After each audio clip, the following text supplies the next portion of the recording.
Y a continuación les vamos a presentar la semblanza del ponente que nos acompaña. Como siempre es un honor. Gracias, doctor Gabriel. Bueno, gracias por estar aquí, doctor Gabriel. Él es médico cirujano, maestro en Ciencias Filosóficas y doctor en Ciencias por la Universidad Nacional Autónoma de México. Realizó estancias postdoctorales en el Centro Médico de la Universidad de Duke y en la Universidad de Carolina del Norte en Chapel Hill. Actualmente es investigador titular B de tiempo completo en el Departamento de Biología Celular y Fisiología del Instituto de Investigaciones Biomédicas, Investigación Nacional Nivel 2 y PRI-DD. Las principales áreas de investigación del Dr. Gutiérrez Ospina abordan los mecanismos celulares y moleculares que subyacen a los procesos de plasticidad cerebral, neurogénesis y envejecimiento neurales de mamíferos, a la plasticidad fenotípica en especies de reptiles y anfibios silvestres, a la magnetorreceptor en la tortuga marina, a la integración multicelular en el gato y el control de la deposición espermática en los roedores. Es miembro regular de la New York Academy of Science, la American Geophysical Union, la Society of Neuroscience y la Sociedad Mexicana de Ciencias Filosóficas, revisor en 6 y miembro del comité editorial de 4 revistas de corte nacional e internacional. En el Instituto de Investigaciones Biomédicas ha ocupado cargos académico-administrativos como el de jefe de Departamento de Biología Celular y Fisiología y como secretario técnico. Además, fue coordinador del Programa Universitario de la Investigación en Células Troncales Neurales y Enfermedad de Parkinson, y también se ha desempeñado como coordinación de la Comisión de Docencia. Actualmente es miembro de la Comisión Evaluadora de PRI-DE y presidente del Colegio Académico. Bienvenido, doctor.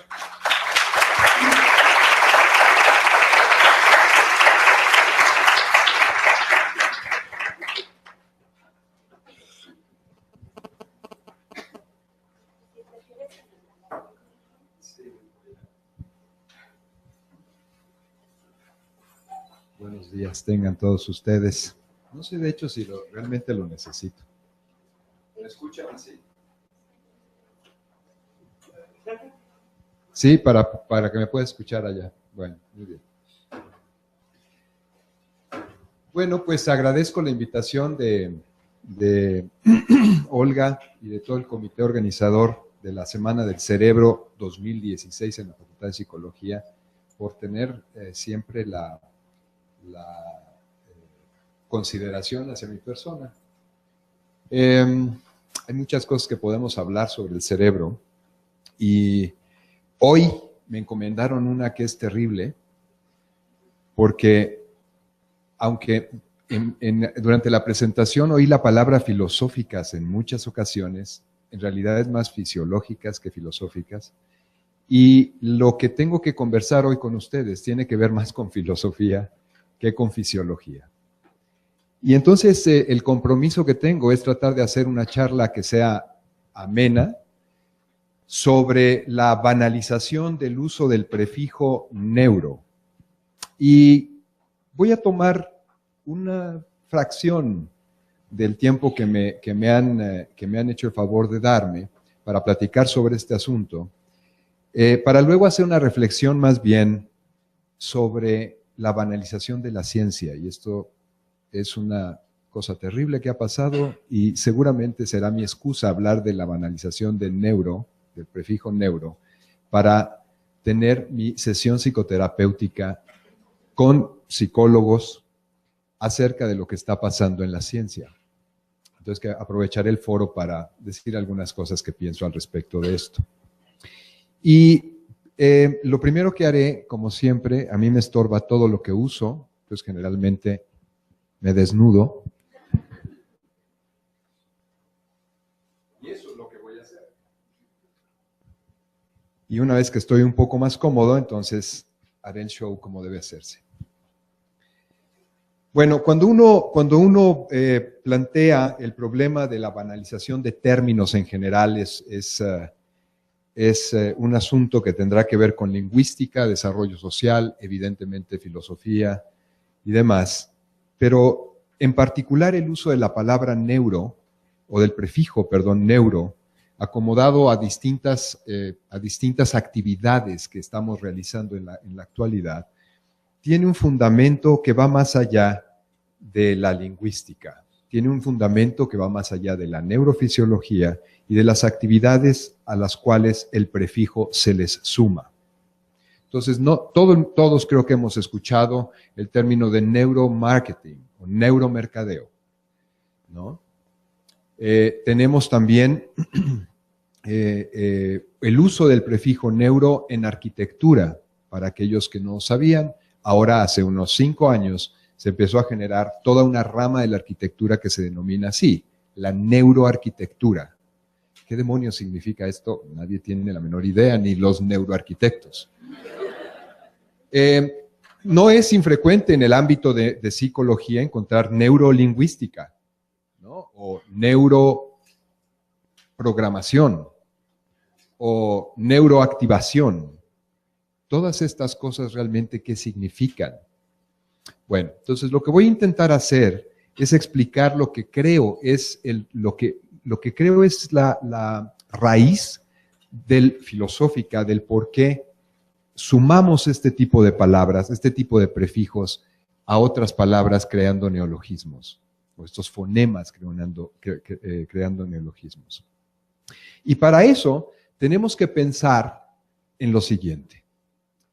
Por alguna razón, el ser humano ha decidido, o decidió, a nosotros no nos tocó, simplemente lo heredamos, el tratar de explicar lo que ocurría en el mundo, ¿no? Y entonces hay dos grandes explicaciones del universo próximo o del más lejano. Las dos grandes explicaciones las podemos básicamente abrir como la religión, por un lado, y la ciencia por el otro. Estas dos visiones, curiosamente, están por alguna razón peleadas desde hace muchísimos años. Siglos, de hecho. ¿Sí? En el caso de la religión, las explicaciones más frecuentes son a los eventos que ocurren en el mundo, en la naturaleza, son las deidades. Por lo que los argumentos básicamente se transforman en argumentos místicos. ¿Sí? En el caso de la ciencia, dada la herencia filosófica que tenemos acumulada, hablamos no de deidades, sino de factores que interaccionan.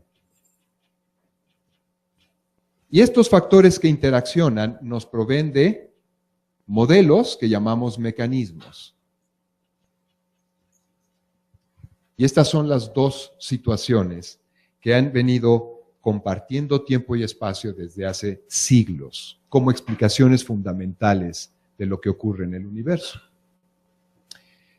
Por alguna razón también, llegamos al siglo XXI con ambas operando en la misma intensidad.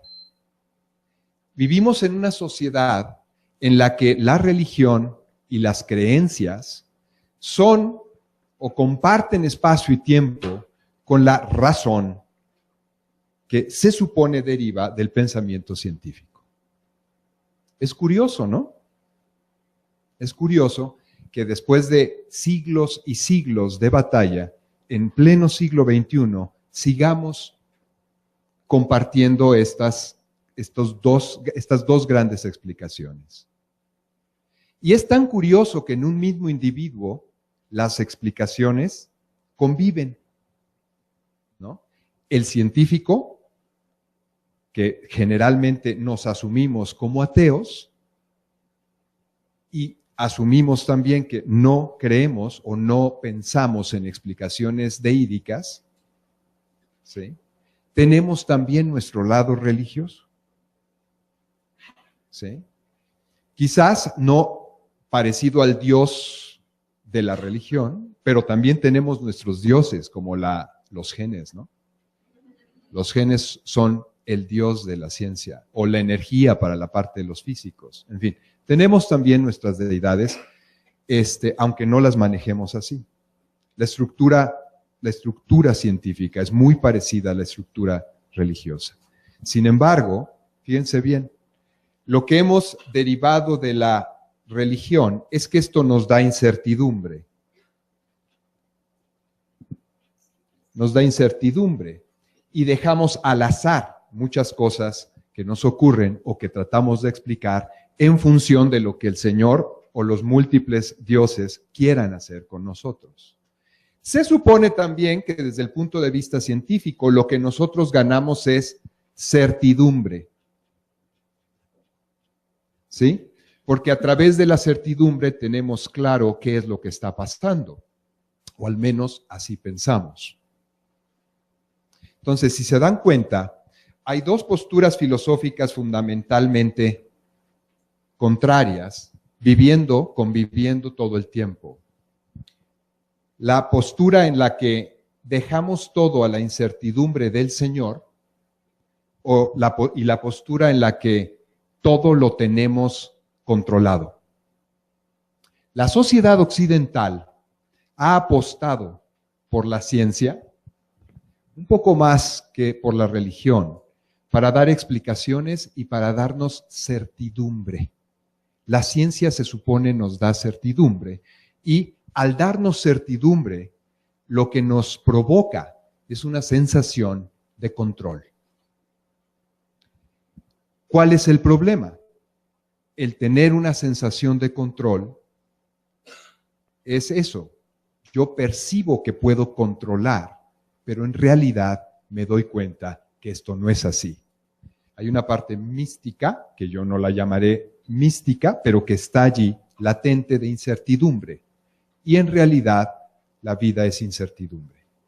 Ahora, dado que la ciencia se creó para generar explicaciones, dar certidumbre y tener control, lo que en general intentamos hacer es tener control hasta en el mínimo de los detalles. Cuando nosotros hablamos de lingüística, dejamos mucho más abierto el área de la creación de las palabras y la creación de la comunicación verbal, ¿sí? La dejamos mucho más abierta a la incertidumbre. Si nosotros acomodamos el término neuro, lo que vamos a provocar es la sensación de que sabemos las bases mecanísticas de la lingüística. ¿Sí? Si yo ahora pongo el prefijo neuro a arquitectura, la arquitectura en general es bastante creativa, como es la evolución de un lenguaje. La arquitectura es bastante creativa. Y entonces, en muchas ocasiones no sabemos realmente cuáles son los derroteros. Y las obras nos van diciendo, y ahora sí lo puedo decir de primera mano, que en la Secretaría Técnica me ha tocado trabajar mucho con obra civil, siendo médico, ya se imaginarán. La obra nos va diciendo qué es lo que hay que hacer. A los contadores esto no les gusta, porque cuando nosotros ponemos un diseño y empezamos a operar, hacemos un cálculo presupuestal. Nunca una obra en arquitectura va a costar lo que se pensó iba a costar desde el inicio, jamás. Porque la obra le va pidiendo a uno, la obra lo saca de control. Y al sacarnos de control, nos da ansiedad. A mí me encanta, pero a mi contadora le causa una ansiedad impresionante. Cuando yo agrego el neuro, lo que hago es intentar darle certidumbre, así que de ahora en adelante nosotros hacemos neuroarquitectura en biomédicas, porque esto le da cierto nivel de certidumbre y de control, le da la certidumbre que el prefijo neuro asume con relación a todos los procedimientos científicos que respaldan ese prefijo. Esto explica la necesidad de control de la sociedad, de prácticamente todo, hace que tienda a cientificarse. Y si neuro es el representante de la cientificación del mundo, el acomodar el prefijo neuro lo que provoca en la gente que lo percibe es control. No es lo mismo tener un arquitecto que un neuroarquitecto. No es lo mismo tener un fármaco que un neurofármaco, porque a neuro le soporta la historia de la neurociencia y de la ciencia enfocada al análisis de la estructura y función del sistema nervioso central y periférico. Entonces, cuando yo le pongo neuro a cualquier cosa, neuroterapia, neuroaprendizaje, neurodesayuno, banalizo el término porque en muchas ocasiones no tiene ningún sustento neurobiológico, neurofisiológico el uso del prefijo. Pero por el otro lado, lo que estoy intentando hacer es no banalizar la actividad a la que el prefijo se suma, agregando un valor con el prefijo, dándole certidumbre científica. Si yo llego y me dicen, te voy a dar una neuroinmunoterapia, y la terapia es básicamente de limpia, pero en lugar de llamarle limpia, le llamo neuroinmunoterapia, la gente se va más contenta, porque tiene certidumbre de que hay un fundamento científico. Entonces, el uso de prefijo neuro es simplemente una extensión de lo que durante muchísimo tiempo en mercadotecnia se ha venido haciendo. Y es a darle atribuciones de fundamento científico a lo que se está vendiendo. Y de esa manera tenemos, por ejemplo, el agua mineral Peñafiel. No sé si han visto alguna vez las leyendas o leído las leyendas del agua mineral Peñafiel. No es un comercial, no voy a recibir ningún bono por la publicidad. Tengan la curiosidad de ver y se van a dar cuenta que dice en esas botellas, científicamente demostrado, la composición química del agua. Científicamente demostrado. No le ponen neuroagua, porque, ¿no? Pero el científicamente demostrado significa que podemos tener certidumbre y control de que esto realmente es lo que dicen que es. ¿Sí? Entonces, el uso del prefijo neuro no es más que una extensión de la idea de que la ciencia nos provee certidumbre. Todo tiene que ser validado científicamente para que la sociedad lo acepte como válido. Aquello que no está validado científicamente, por consiguiente, debería ser rechazado. Pero ¿se dan cuenta qué contradicción? Si esto fuera así, Dios universalmente debería ser rechazado, porque no hay ni a favor ni en contra evidencias, ¿no?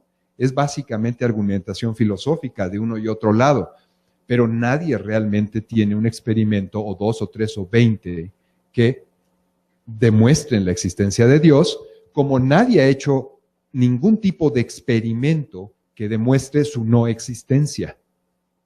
Y si el mejor argumento es el que esgrime Stephen Hawking, pues estamos perdidos. Porque el argumento de Stephen Hawking es, como antes del Big Bang no había nada, no había ni Dios. Y entonces, en la nada, no hay Dios. Por consiguiente, Dios no existe. Si ese es el nivel de argumento de un pensador del tamaño de Stephen Hawking, pues creo que estamos en peligro todos, porque no vamos a tener certidumbre nunca de si existe o no existe. Y sin embargo, ¿qué mejor medicina para mucha gente que pensar en que Dios sí existe? Yo puedo dar 50 fármacos y no curar nada, pero puedo poner a una gente a pensar, a rezar y bla, bla, bla, y esta gente mejora significativamente en sus síntomas y signos. ¿Sí? Entonces, ¿realmente hay una demostración de Dios? No. ¿La ciencia lo puede echar para afuera o incorporarlo? No.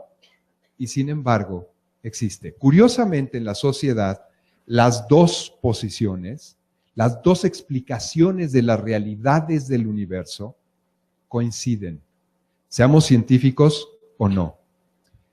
Yo no he llegado al momento de enfermarme crónicamente de algo grave. No sé si el día que me ocurra y voltee a ver todos aquellos libros de ciencia que hay, donde explican todo lo que me está pasando, me confortará lo suficiente para decir, me voy a morir por esto y esto y esto y esto. Y dada la predicción de todos estos modelos, si yo hago esto y esto y esto y esto, se supone que debo moverme adelante. ¿Cuál será el resultado? Muchas veces no nos movemos adelante. ¿Y qué acabamos haciendo? Redescubrimos nuestro yo religioso, ¿no? Y acabamos en la iglesia rogándole al Señor, o a los señores, depende si su religión es mono o politeísta, al Señor o a los señores, o al santo que sea, que por piedad nos maten de una forma más delicada, ¿no? Entonces, volviendo al asunto del prefijo, lo que quiero simplemente recordarles es, el prefijo lo que hace es darle a una serie de actividades humanas una aparente certidumbre basada en información científica bien comprobada y establecida. ¿Sí?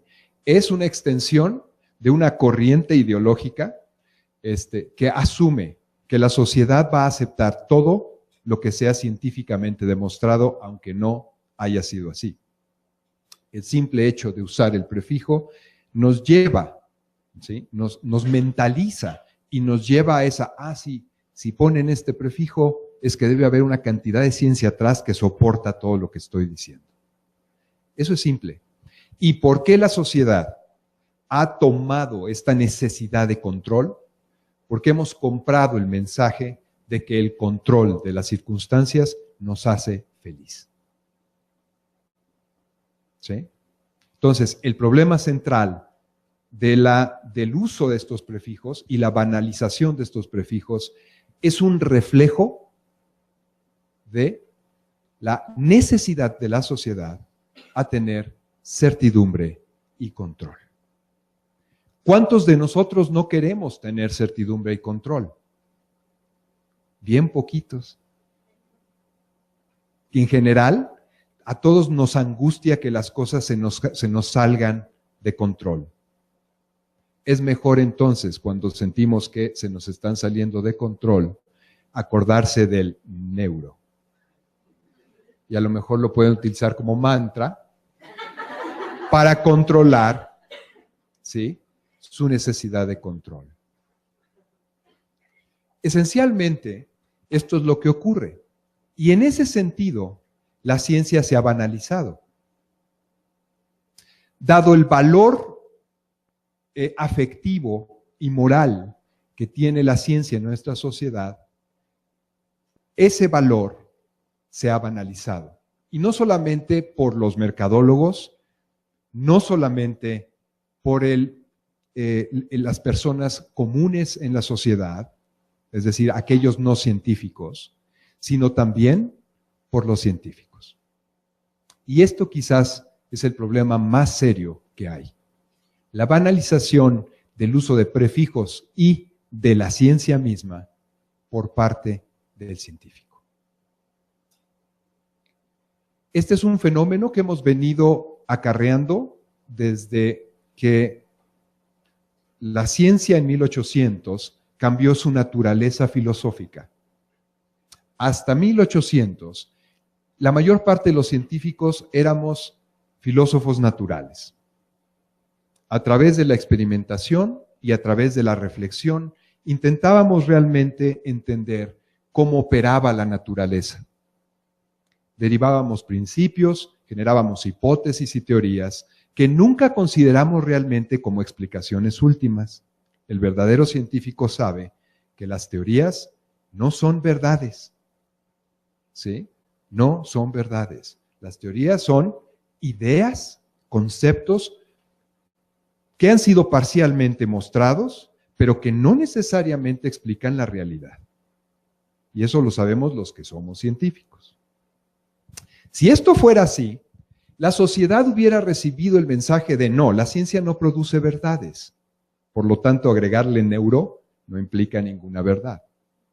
La ciencia produce conocimiento y nos da algunas explicaciones potenciales que deberán ser validadas y estas deberán sustentarse a lo largo del tiempo para considerarlas un poquito más cerca de la verdad.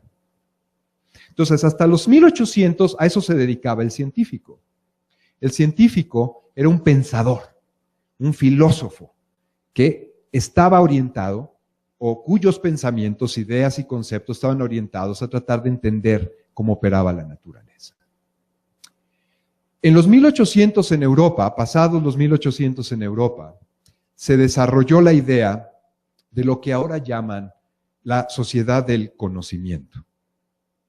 Y la sociedad del conocimiento de 1800, lo que pensaba era lo siguiente: la ciencia no tiene ninguna razón de ser, menos si es filosofía natural, si no se ve de alguna manera retribuido ese conocimiento en utilidad para el ser humano, en bienestar para el ser humano. Y entonces se inventó la carrera de científico, para que estos nuevos científicos tuvieran una visión de aplicar el conocimiento en beneficio de la humanidad, porque nosotros somos la especie que es maravillosa, ¿no? Era el beneficio al ser humano, olvidándonos de todos los demás. Esto trajo como consecuencia la profesionalización de la ciencia. Y al profesionalizar la ciencia, el científico empezó a vivir de lo que hacía. Antes de este tiempo, el científico vivía de cualquier otra cosa y hacía la ciencia por amor, ¿sí?, en los tiempos que le quedaban libres. Y ellos entendían esto y lo hacían de esa manera. Era su pasión, no era su actividad remunerada, era su pasión. Y esto hace una diferencia fundamental, porque cuando yo, científico, empiezo a vivir de mi profesión como científico, los sistemas me empiezan a evaluar. Y al empezarme a evaluar, me angustia, porque o me corren, o me quitan el salario, o no me dejan aumentar mi salario. Y el producto de la profesionalización es la banalización de la ciencia. ¿Sí?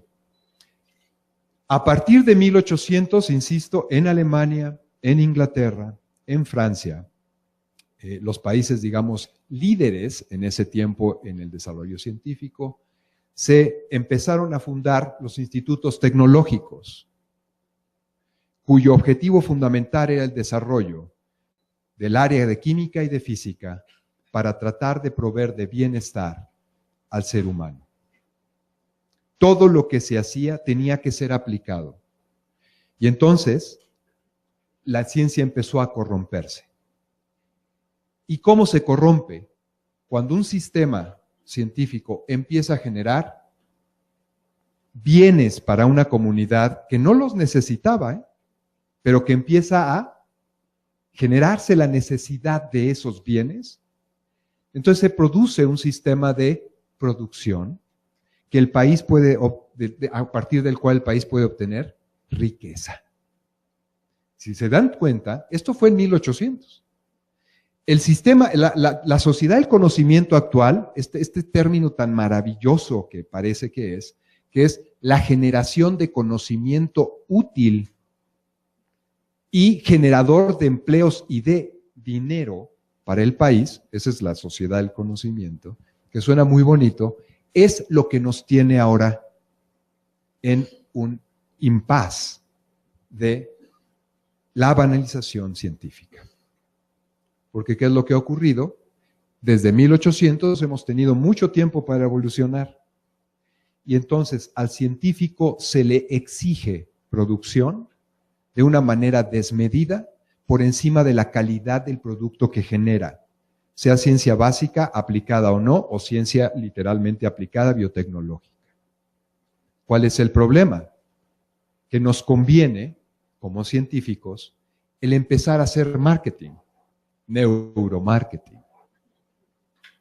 Porque si yo empiezo a vender mis proyectos pensando en que le voy a dar certidumbre a mi sociedad, el resultado final será un beneficio económico para el sistema económico y un beneficio económico para mí.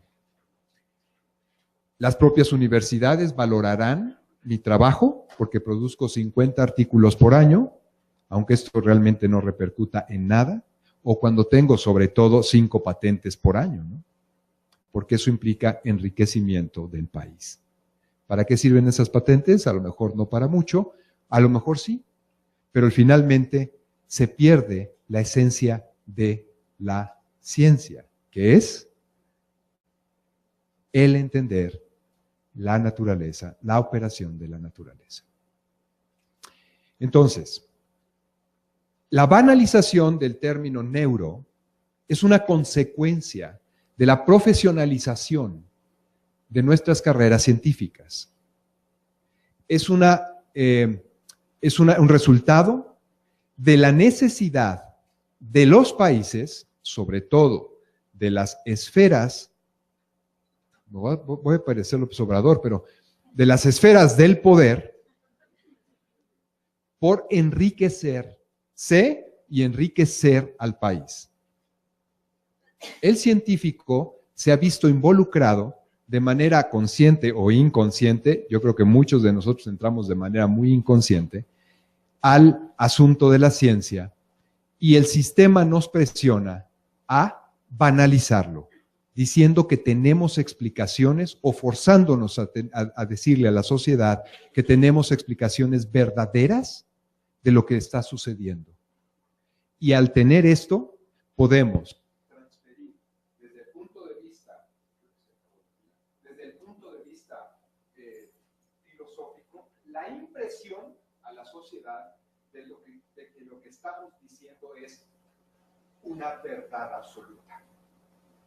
Esto, desde el punto de vista del mercado, es tan fundamental porque en una sociedad que requiere control y certidumbre, y teniendo como único medio a la ciencia para darla, ¿sí?, hace que todas las actividades que son respaldadas hace que todas las actividades que son respaldadas por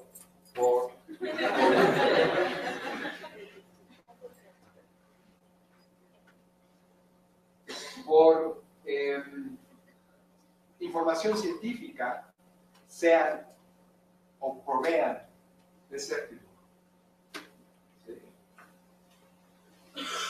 Entonces, como pueden darse cuenta, todo el contexto social que ha sobreestimado los aportes científicos, que ha sobreestimado los aportes científicos y los ha llevado al punto de realidad, nace simple y llanamente de la necesidad de tener control. Los científicos, insisto, hemos caído muy bien en ese esquema y les procuramos proveer de ciencia verdadera todo el tiempo, de tal manera que la sociedad se sienta contenta de tener control.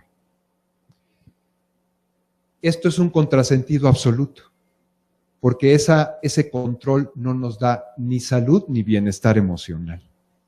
Porque la vida lo que sí tiene seguro, no sé si exista un Dios y si necesitamos ser místicos, pero lo que sí tiene seguro es un nivel increíble de incertidumbre.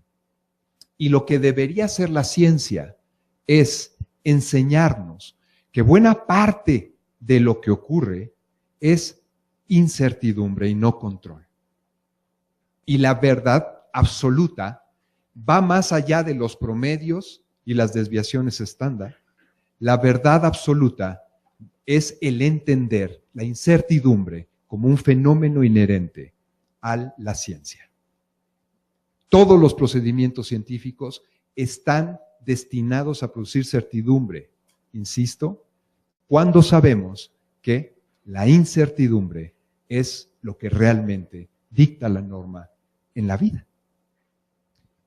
Mientras la ciencia no logre incorporar la incertidumbre formalmente, no solamente como concepto en física, sino la incertidumbre cotidianamente en sus diseños experimentales, no podremos jamás estar seguros de que los resultados que obtenemos sean ni siquiera cercanos a una media verdad. ¿Sí? Entonces, conclusión. Me dijeron que tenía tiempo para echarme un debate. Así que vamos a intentar hacer ese debate. Conclusión. La banalización del término neuro es el resultado de la banalización científica, promovida incluso por los propios científicos, al sugerir de manera inadecuada que somos capaces de generar explicaciones que se acercan a verdades absolutas, cuando a todas luces sabemos que esto no es así. En el área de biomedicina esto es todavía más terrible, porque generalmente producimos información y datos que trabajan sobre los promedios e interpretamos fenómenos en función de los promedios. Y como sabemos, los promedios no reflejan toda la población. Si nosotros generamos teorías con base en los promedios, el resto de la población que se sale del promedio no es considerado para la explicación del fenómeno que observamos. Por consiguiente, no puede ser una verdad absoluta y por consiguiente no puede darnos ningún tipo de certidumbre. Y lo que nos genera es, al contrario, gran incertidumbre. Si yo no me comporto como aparentemente la norma se comporta, estoy enfermo. Si yo hablo de forma diferente o tengo un color de piel diferente a lo que en la norma, en este pedazo de tierra, es, ¿no? Entonces yo estoy mal, soy anormal. La anormalidad, lo que nos lleva es, la normalidad estadística, lo que nos lleva es a pensar nuevamente en la incertidumbre. Entonces, la banalización de la ciencia nos ha llevado a la banalización en el uso de prefijos como neuro y como cualquier otro tipo de prefijo que le suma a la palabra utilizada un soporte científico formal. Listo, no hay mucho más que decir.